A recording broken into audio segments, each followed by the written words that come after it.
जय जिनेन्द्र, जय महावीर। तीर्थंकर सीरीज़ में लास्ट वीडियो में हमने आदिनाथ भगवान ऋषभदेव भगवान के बारे में जाना। आज हम दूजे श्री अजितनाथ जी, दूसरे तीर्थंकर अजितनाथ भगवान के बारे में जानेंगे और समझेंगे। जैन दर्शन का विश्वास आत्मवाद में है। जितने भी तीर्थंकर होते हैं वे सब साधना के माध्यम से ही तीर्थंकर रत्व की भूमिका को प्राप्त करते हैं। आत्मा अपनी सजगता और सक्रियता से कर्म मुक्त होकर परमात्मा बनती है। परमात्मा कभी सकर्मा आत्मा नहीं बनती।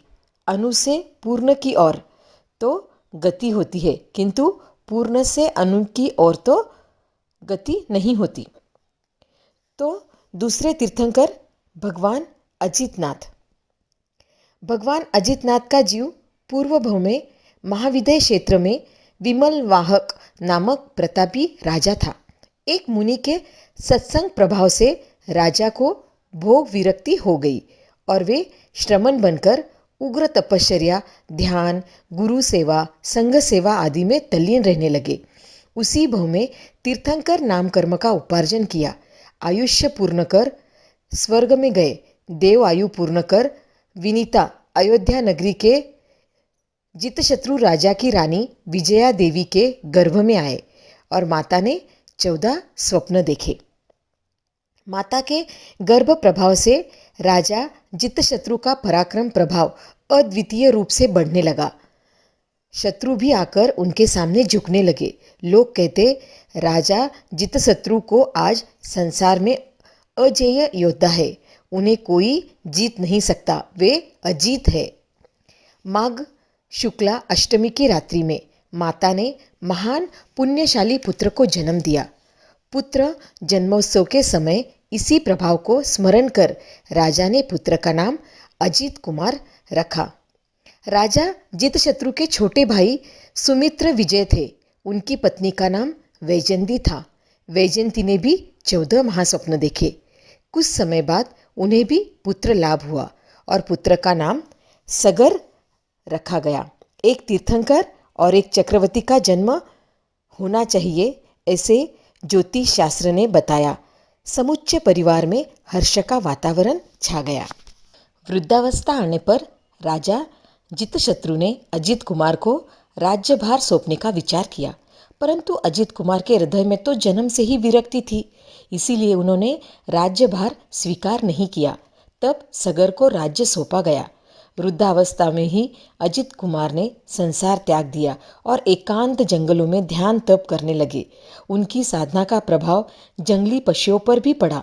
सिंह, गाय, हाथी, हिरण आदि पशु परस्पर वैर भाव त्याग कर मुनि के पास आकर प्रेम से बैठ जाते। जीभ से उनके चरणों का स्पर्श कर अत्यंत शांति और आनंद का अनुभव करते। दीक्षा के 12 वर्ष बाद भगवान अजितनाथ को सहस्रावन में उच्च ध्यान साधना करते हुए केवल ज्ञान की प्राप्ति हुई। देवताओं ने संवत्सरण की रचना की।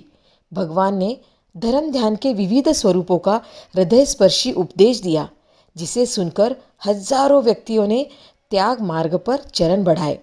राजा सगर अपने पराक्रम से विजय कर चक्रवर्ती सम्राट बने। सगर की हजारों रानियां थीं, जिनके 60,000 पुत्र उत्पन्न हुए। चक्रवर्ती सगर के समय में ही मेघवाहक नाम का प्रतापी राजा हुआ। सगर चक्रवर्ती राजा मेघवाहक तथा राक्षस द्वीप का विद्याधर भीम आदि भगवान का धर्म उपदेश सुन रहे थे। भगवान की देशना से राक्षसाधिपति भीम को वैराग्य हो गया और भीम के कोई संतान नहीं थी। उसने वहीं पर राजा मेघवाहक को अपना उत्तराधिकारी नियुक्त कर लंका तथा पाताल लंका नाम की नगरियों का राजा बना दिया।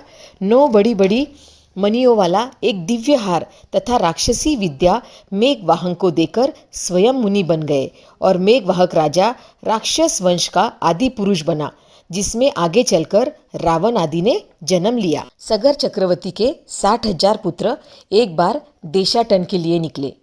जुहू कुमार उनमें से सबसे बड़ा था। चक्रवर्ती सम्राट के पुत्र और जवानी का जोश, सभी पुत्र बड़ी मनमानी करते हुए अष्टापद की तलहटी में पहुंच गए। वहां उन्होंने बड़ी बड़ी खाइयाँ खोदकर उसमें गंगा का पानी प्रवाहित कर दिया। इस आकस्मिक जल प्रताप से भवनवासी नागकुमारों के भवन डूबने लगे। तब नागकुमारों के राजा ज्वलनप्रभ ने उन्हें समझाया, रोका, परंतु वे अपनी मनमानी से बाज नहीं आए। अंत में क्रुद्ध होकर नाग राजा ने 60,000 कुमारों को वही भस्म कर डाला। पुत्रों की आकस्मिक मरण से सगर चक्रवर्ती को भारी दुख हुआ। धीरे धीरे शोक मुक्त होकर उसने अपने ज्येष्ठ पुत्र भगीरथ को राज्य सौंपा और स्वयं भगवान अजितनाथ के चरणों में मुनि बनकर आत्म साधना में प्रवृत्त हो गए। अपना अंतिम समय निकट जानकर तीर्थंकर अजितनाथ सम्य शिखर जी पर पधारे।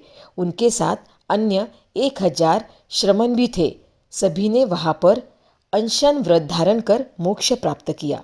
चैत्र शुक्ल पंचमी के दिन भगवान अजितनाथ का निर्वाह हो गया। तो आज हमने जाना दूसरे तीर्थंकर अजितनाथ भगवान के बारे में। आप तीर्थंकर सीरीज़ में मेरे साथ बने रहना। हम 24 तीर्थंकर की कहानी सुनेंगे और समझेंगे और उनके जैसा बनने का प्रयास करेंगे। फिर मिलते हैं अगले वीडियो में।